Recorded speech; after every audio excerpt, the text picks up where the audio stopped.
Hello. In this video, we will be discussing about some new or important ideas related to the chapter aldehydes and ketones. Okay, aldehyde and ketone. It's a very important chapter, and according to your book, it is chapter 18. And there are a lot of informations, very important informations that is important for understanding the organic chemistry about the aldehyde and ketone. Okay, so here we will try to discuss some of the way of naming aldehyde and ketones, or IUPAC nomenclature, as well as some methods of preparing aldehyde and ketones, and some properties we will try to study here. Okay. Now, first of all, whenever we say aldehyde and ketone, these are, we also call that as carbonyl compound. Carbonyl compound, that means compound containing C double bond O group. That is what we call carbonyl compound. And in carbonyl compound, if the C double bond O group has one side hydrogen and other side has R group, and this type of functional group we call aldehyde. Okay, so you should understand what is the aldehyde functional group. C double bond OH group we call aldehyde. In shortcut, it is also written as RCHO. Right? CHO is C double bond OH. So there is the aldehyde group. Whereas on the ketone, you have C double bond O group on both sides. You may have R group. It can be same or different R group. You can say R and R prime. And it is also written as RCOR prime. Okay, this is what we call ketone. So first of all, you should be able to identify what is the functional group for aldehyde and what is the functional group for ketone. And as you see that both of these class of compound, aldehyde and ketone, contains C double bond O group. Because of that, this carbon is what we call is sp2 hybridized, because C double bond O group is there, is sp2 hybridized, and the bond angle, this bond angle is approximately 120 degree. So this is other point that you wanted to take a note on that. Okay. And since both of these aldehyde and ketone contains same group, C double bond O, or the carbonyl group, they have most of the reaction common, like a similar reactions. That is why both of these class of compounds, aldehyde and ketones, are kept under the same chapter, right? It's the same chapter, chapter 18, aldehyde and ketone. Now, very important point, first of all, you should able to name this aldehyde and ketone. What is the IUPAC system of naming aldehyde and ketone? Let us try to discuss about that. So this is just the introduction. Now we will go to the nomenclature. Okay, so let me clear this page. So the next heading is about naming, or IUPAC nomenclature of aldehyde and ketones. IUPAC naming means how do we name aldehyde and ketone in IUPAC system. Okay, aldehydes in IUPAC systems are named by using, so this is aldehyde. So these are named as alkane plus Al is the suffix that we use. For naming aldehyde, we use suffix Al. So E and Al, the E will be dropped. So the aldehydes are named as alkanol, Al, alkanol. That is how we name it. Say, for example, CS3C double bond OH. So this aldehyde, we name as there are two carbon is an alkane, it is ethane. Therefore, This compound is ethane plus Al, and you drop out this E, so it will be ethanol. That is how we name. Now, if you have three carbon like CS3, CS2, C double bond OH, then it is three carbon is propane plus Al, then it will be propanol. That is how we name it, alkanol or propanol. Now, whenever we have some kind of substituents, say for example, this compound H, or this is an aldehyde. Suppose you have chlorine group here. The C double bond OH, this with the carbon, that will be always carbon number 1, because this will get the priority, and you will start counting from this carbon. Okay, this you include the aldehyde carbon. So 1, 2, 3, 4 carbon. That is why it will be butanol. Okay, 4 carbon is butane, so Al is butanol. And in your carbon number 3, there is a chlorine substituent. Therefore, we call that as chloro 3-chlorobutanol will be the name of this compound, 3-chlorobutanol.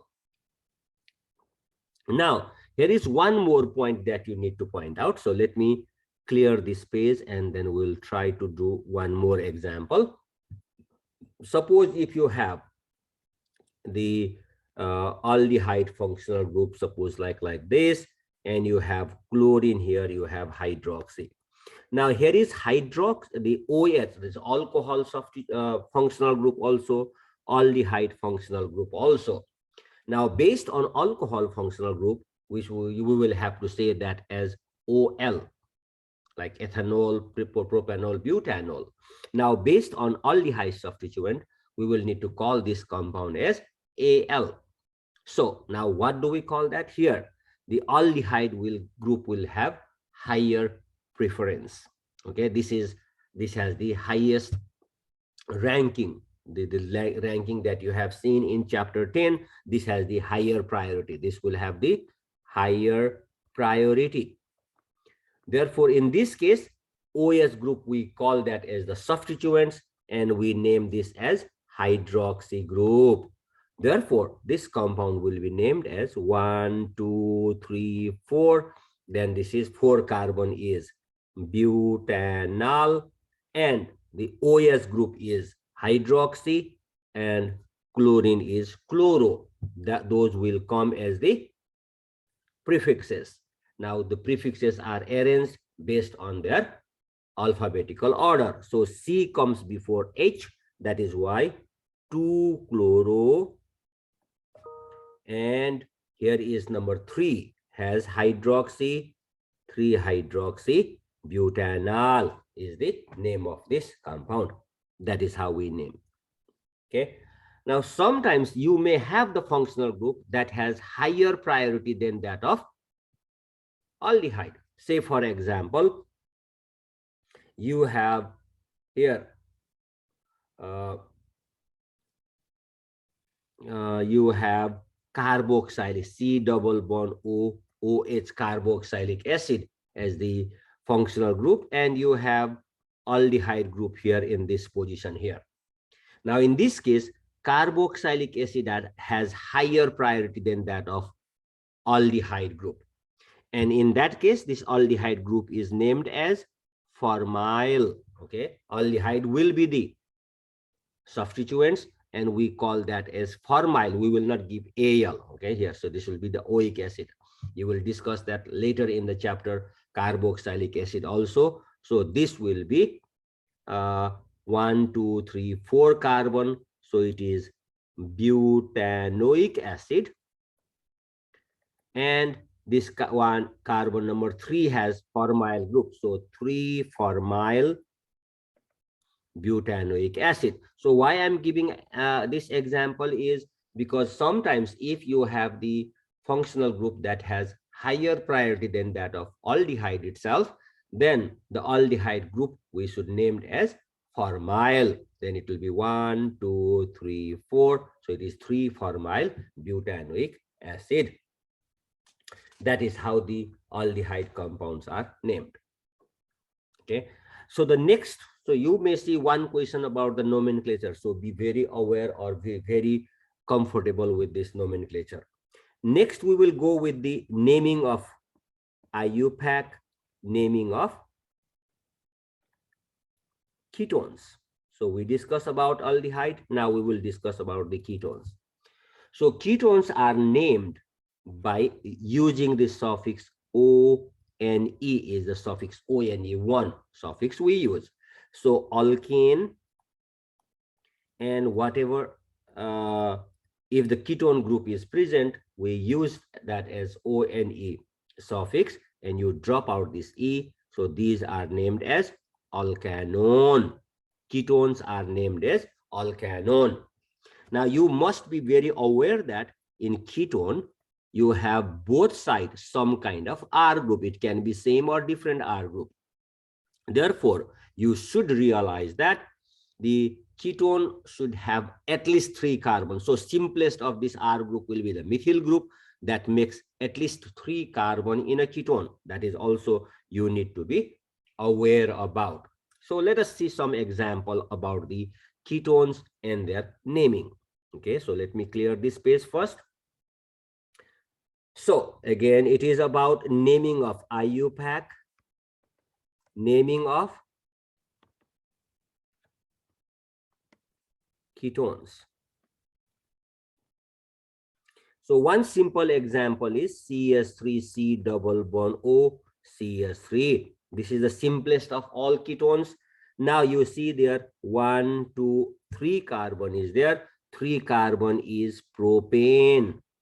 And since there is a ketone group, therefore the name would be propane plus ONE. You drop out this E, therefore it is propanone is the name of this compound. Propanone, like that.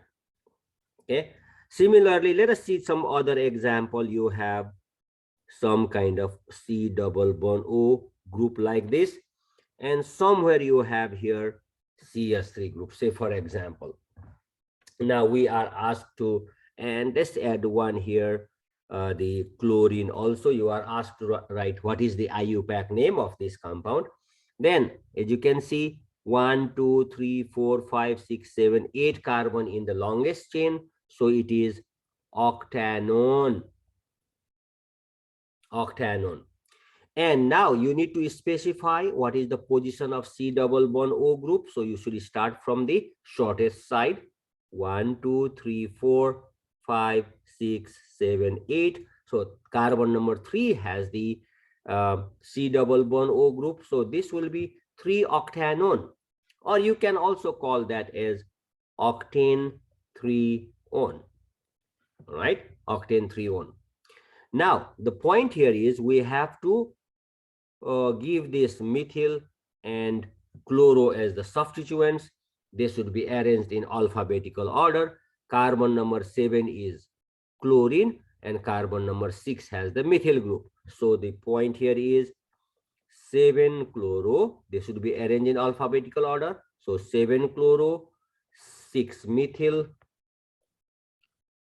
octane 3-one or 3-octanone. That is how we name this compound. Okay. Now let us see one more example. Suppose you have something like C double bond O. You have the hydroxy group also. Here is the chlorine also. Now here is again in priority, C double bond O group has the higher priority than that of alcohol. Therefore, this alcohol group will name as the hydroxy group. Okay, this is group as hydroxy as a substituents, and chlorine will be chloro. Therefore, the name of this compound will be 1, 2, 3, 4, 5 carbon chain. So this will be pentanone, right? So carbon number 2 has C double bond O. So it is 2-pentanone.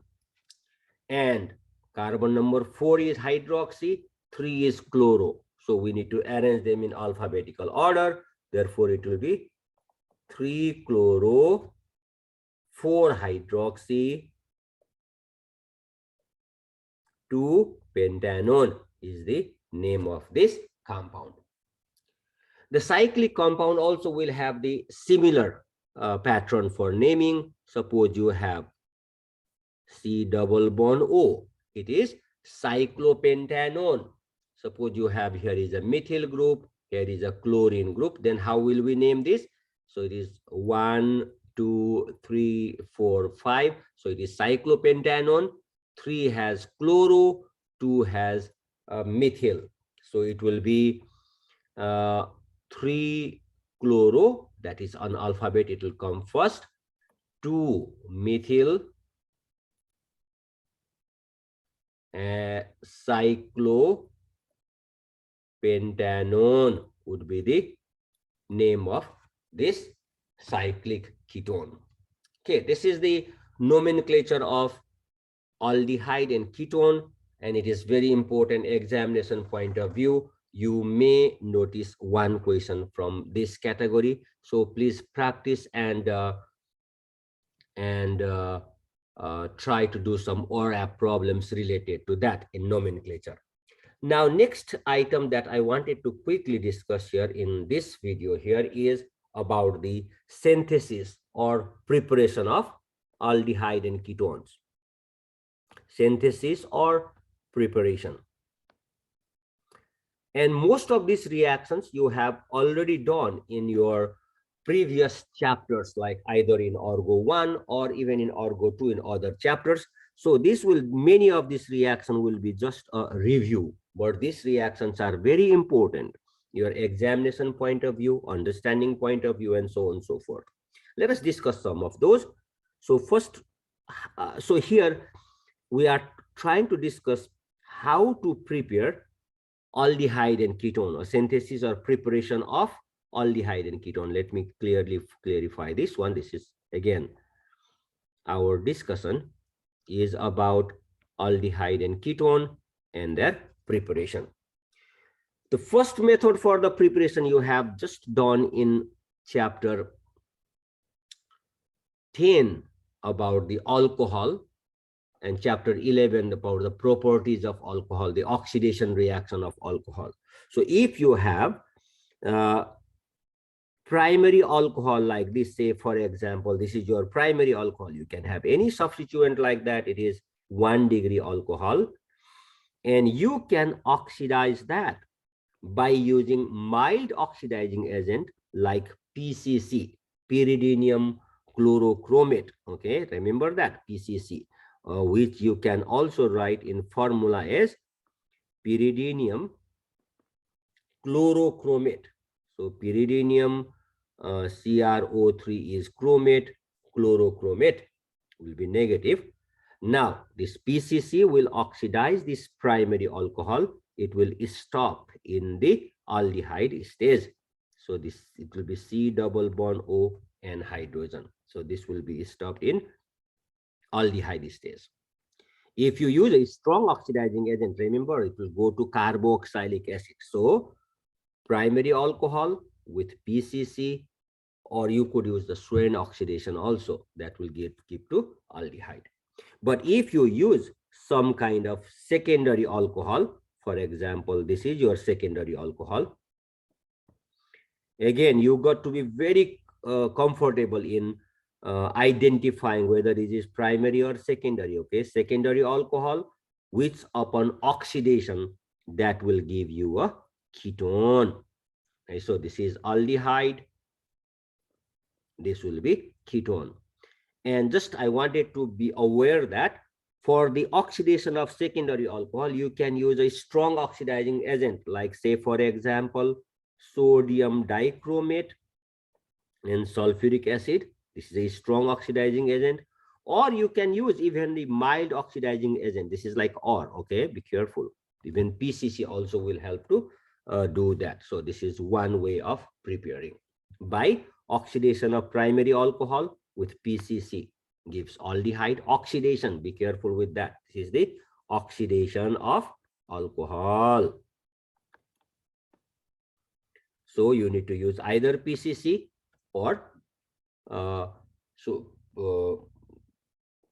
or a strong oxidizing agent can be done for the secondary alcohol oxidation though. Okay. Now this is one method, oxidation of alcohol. The other method, so this you are familiar, you have done that previously in the other chapter. And the second point, the other way, so let me clear this page also. The other method of preparing the aldehyde and ketones, second method, is by ozonolysis of alkene. So this reaction also you have done previously. Let's see one alkene, okay, RC. Here I will put hydrogen C. I put here R dash and R double dash. By the way, you can use either R group or hydrogen, any group you can use across this carbon-carbon double bond there, okay. Now for the ozonolysis, you will react with O3.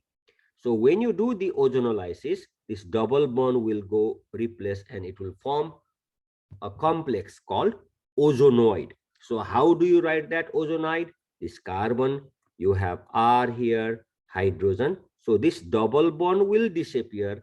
You will put one oxygen in one side. You will put two oxygen on other side. So you have R prime and R double prime. This is what we call ozonoid.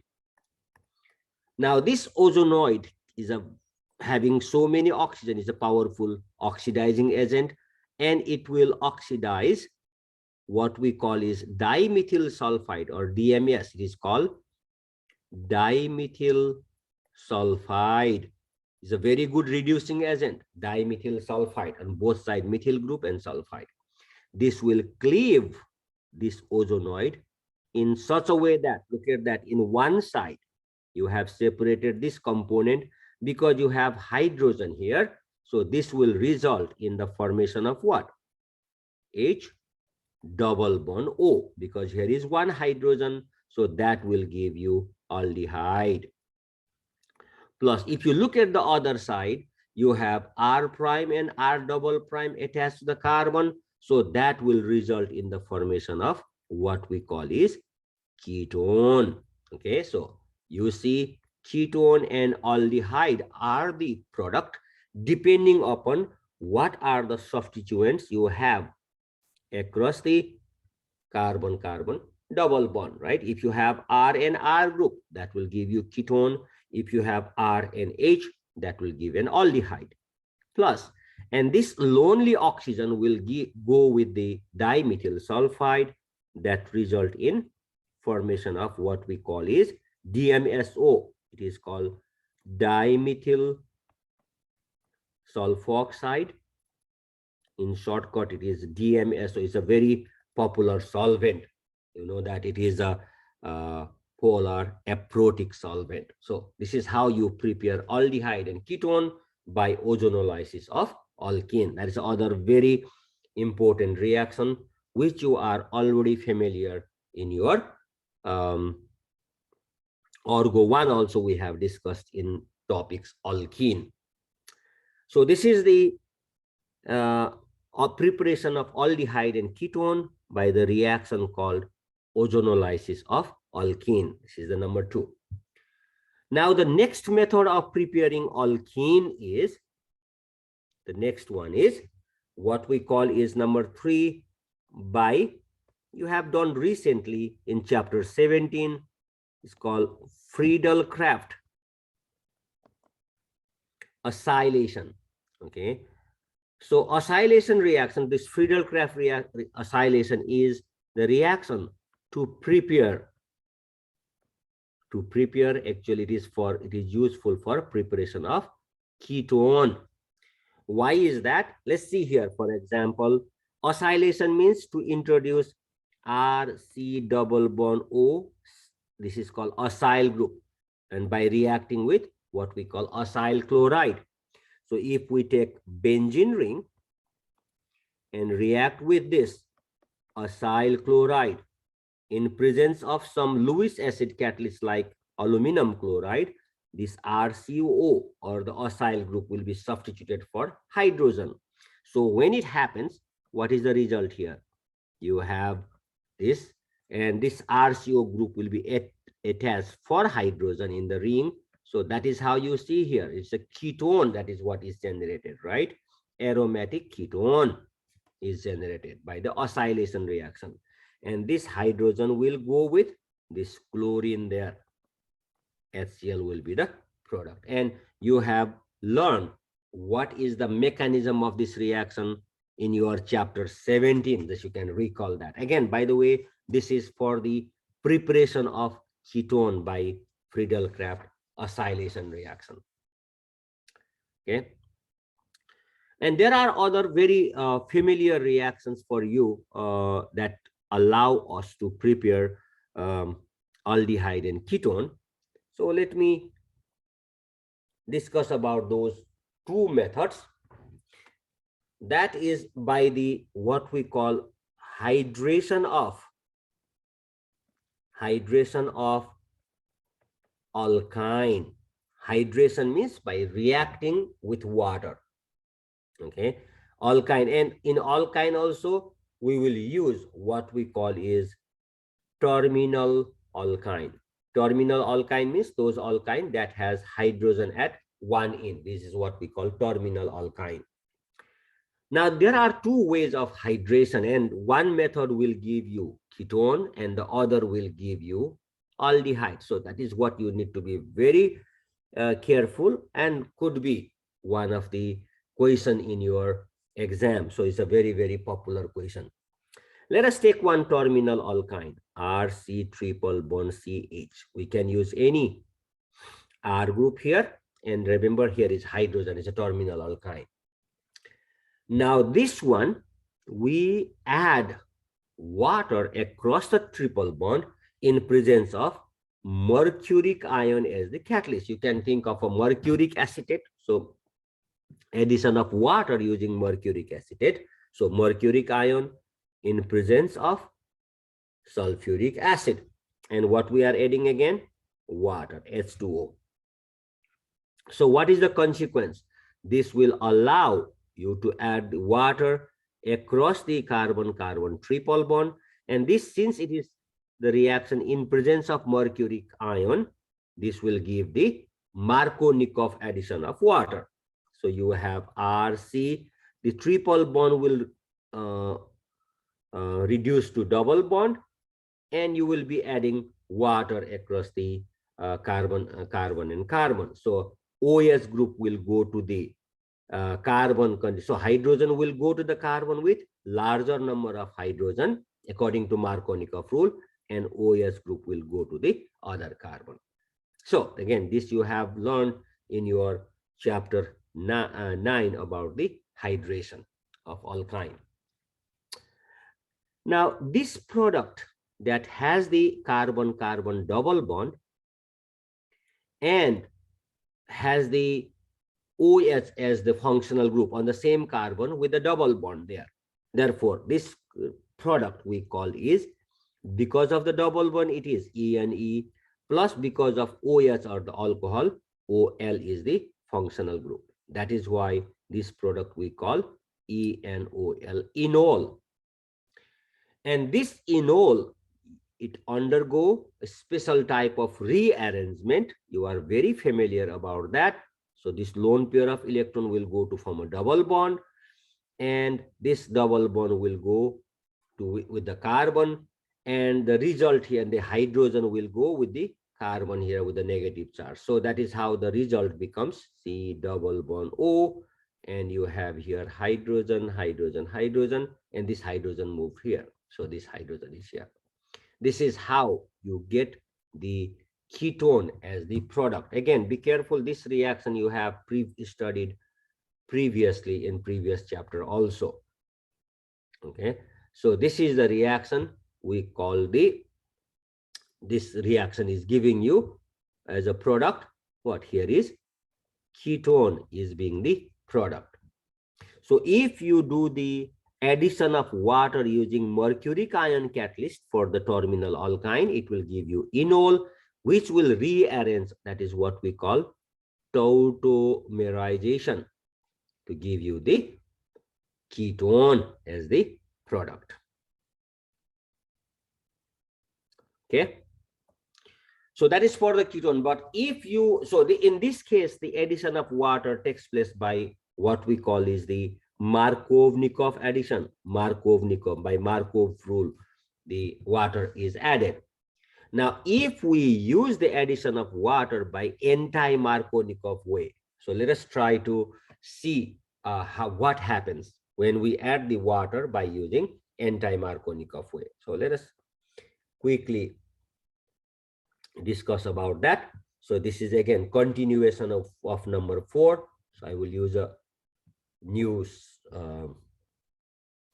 slide here. So we have again 4, continue, RC triple bond CH. This is a terminal alkyne. We are adding water, but we wanted to add water by anti-Markovnikov way. So for anti-Markovnikov addition of water, we normally use what we call is the boron reagent. But however, here, what we wanted to do is we wanted to add only one molecule of water. Therefore, we have, instead of BH3 boron as the reagent, we wanted to use two. So only one hydrogen, and 2 of the hydrogen will be replaced by some very bulky alkyl group that is called secondary isoamyl. So that is called dicyamyl boron. So this is what we call boron. BS3 is the boron, but instead of 2 hydrogen, we use very bulky alkyl group, secondary isoamyl. That is called dicyamyl boron. And again, this is the hydroboration reaction. The other reagent is basic condition. We are adding hydrogen water in presence of hydrogen peroxide. It's an oxidation reaction. And this will add the water molecule in what we call anti-Markovnikov way. And because we are using very bulky alkyl group for two hydrogen, it can add only one molecule of water because there is only one hydrogen. So the result here is RC.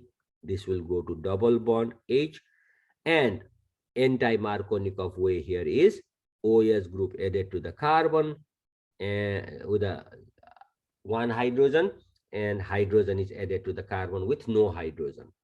Okay, so this is how the water molecule is added, and this will undergo a special type of rearrangement, what we call is keto enol tautomerism, and this will go to form the double bond to go with the negative charge. So you have RC, this will take the hydrogen, C double bond OH. So this is how you get the aldehyde. So the take home message here is, if you use terminal alkyne and add water using in the anti-Markovnikov fashion using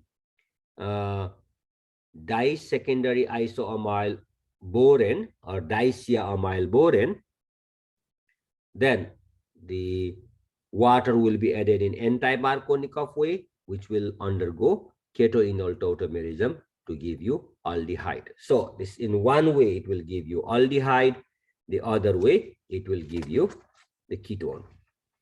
Okay. So these are different way of preparing aldehyde and ketones. Now there are some other method, then that is number 5. You can use again the preparation of aldehyde and ketone using 1,3-dithions. So first of all, we need to understand what is dithion and how can we prepare aldehyde and ketone by using dithion. So here is one very important point for you to notice based on the periodic table. See, oxygen and sulfur are on the same group, that is group number 6 of the periodic table. So if you have two OH group in a molecule, then we call that as diol. Two OH group, diol. One OH group is alcohol, two OH group is diol. So if you have, instead of alcohol, if you have SH, that is called thiol, OL, but sulfur is given as thio, so it's thiol. So whenever you have two HH group, then it is called dithiol. Now, if you have the 5-member ring containing this sulfur, this type of molecule is called, so this is your 1, 2, 3. In 1 and 3 position, there is like a sulfur there. So this is why we call that as 1,3-dithion. This type of molecule is called 1,3-dithion. And because of this sulfur are again electronegative atom. This hydrogen and hydrogen, there are two hydrogen in this carbon. Those are somewhat acidic. And this acidic hydrogen has pKa of around, like of somewhat acidic, and that can be removed. This hydrogen can be removed by using very powerful base such as butyl lithium. Butyl is negative, lithium is positive. Butyl lithium, this type of powerful base will able to remove this hydrogen there. So what happens is, when this butyl lithium will grab this hydrogen, because these are somewhat acidic, it will form the negative ion. Okay, so that is how we get the thiolate. Or you can also call that as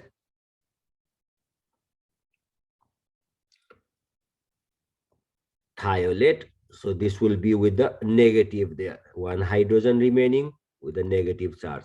Now this, because of the negative charge, it can act as a very strong nucleophile, and it reacts with RX. Alkyl halide can give SN2 type of reaction there. So sulfur, you have other sulfur, and then here is your R group you have substituted. And this sulfur, this can be easily hydrolyzed. This thiolate you can easily hydrolyze by using little bit of acid in presence of mercury chloride as the catalyst. You can hydrolyze with water. So this will remove as a cap, and you have your what? Aldehyde group. So this is how you can generate the aldehyde. This one is removed there as the protective group is removed there. Okay, so that is how you get the aldehyde. Now if you need ketone, this hydrogen can further be removed by repeating the same process to result in the formation of ketone. Let's try to see how can we make the ketone out of this, right? So we need to continue this reaction one more time, so that from this hydrogen needs to be removed. So let me use a new page for that. So you have, suppose you have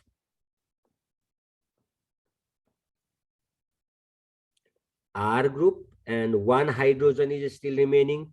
If you needed to prepare ketone, this hydrogen can be further be removed with butyl lithium minus and plus. This negative charge will grab the hydrogen and will form the negative. So you have sulfur, you get like a negative,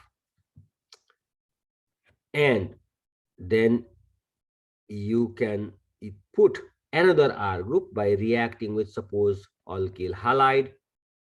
This will put 2R group on the same position here.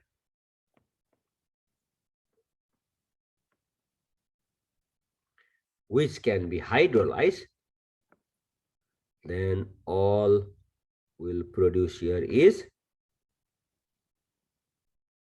um, so this can be actually, once you hydrolyze with acid and mercury chloride, let's say directly, you can do that, we get the ketone. You can redraw that here, RC double bond O, R group, that's a ketone. Okay, that is how we prepare the ketone. So the basic idea here is, in dithion, if you remove one hydrogen and do the hydrolysis, that is when it will give you aldehyde. If you remove both of the hydrogen and do the hydrolysis, that will result in the formation of ketone. So that is another way, though this is a little bit complicated, but it is very practically very useful there. The other one very important method of preparing aldehyde or ketone, basically this is very useful for preparation of ketone, is like you can say ketone from nitrile. Ketone from nitrile. So nitrile means it is the compound with RC triple bond N. This type of molecule we got CN group is called nitrile. So when you react this nitrile with Grignard reagent, RMGBr, so this is what we call the Grignard reagent. R group is somewhat negative, which can act as the nucleophile and can attack on carbon, and nitrogen will go as negative here. C, this will be double bond N, and R group will be attached to the carbon. So that is how the SN2 reaction takes place in nitrile. Now, since this MGBR group will be attached to the negatively nitrogen there, and MGBR as a positive there, which when you hydrolyze, that will give you the imine NH, and upon acidic hydrolysis, this will result in the formation of what we call is ketone. So this is the another way of getting ketone, by using nitrile. That is what is the mechanism for preparation of ketone from nitrile, because you are introducing one more R group from the what we call is Grignard reagent to attack on the nitrile carbon. And there are few other methods of preparing aldehyde and ketone. Say, for example, you can get the aldehyde from acid chloride. So yes, there is acid chloride means RC double bond O Cl, that is acid chloride. So if you think of removing this chlorine and just put hydrogen, that will give you the aldehyde, but it is not that easy to replace this chlorine with hydrogen. Now, normally, if we try to think of reduction by using lithium aluminum hydride, whole group will be reduced to give you the primary alcohol. We wanted to remove only chlorine and put hydrogen. So you need to do partial reduction, not complete reduction. So in this case, instead of lithium aluminum hydride, there are 4 hydrogen attached to aluminum. So we wanted to look for such a reagent, lithium aluminum, only 3 hydrogens should be there, and one of the hydrogen will so you should have only 1 hydrogen, and all 3 hydrogens are replaced by some kind of bulky group like tertiary butoxide group. 3 of the hydrogen is replaced by tertiary butoxide group. So this is the new reagent that is generated by removing 3 hydrogen of the hydride, lithium aluminum hydride, by tertiary butoxide. So the name is lithium aluminum tri-tertiary butoxide hydride. Okay, so this lithium aluminum, TBuO, three of those, and only one hydrogen. Lithium aluminum tri-tertiary butoxy hydride. So what does it do? It will take away the chlorine and will put you only one hydrogen. That is how it gives aldehyde. Okay. And if you need ketone, you can get, so that is aldehyde from acid chloride. But if you need to get ketone from acid chloride, you can use RC double bond OCl. We wanted to replace this chlorine with some kind of R group there. So that is when we use some special reagent. That is what we call Gilman's reagent. Okay. The name is Gilman's reagent. So how you do that? The reagent is R2CuLi. So dialkyl copper lithium. So one of the chlorine will be replaced by R group, RC double bond O. It will be R prime and R prime Cu plus lithium chloride will be the side product. So this is how you will get the ketone. Okay, these are various reactions of preparing aldehyde and ketone. Yes, these are the varieties of reactions. You have some reagent for you to memorize there. So practice this preparation method and try to do the problems given in the OR app with the help of these all reactions, and get the idea how various types of problem is solved in the chapter aldehyde and ketone. Okay, so this is for this much for this video. Okay, thank you very much. Okay.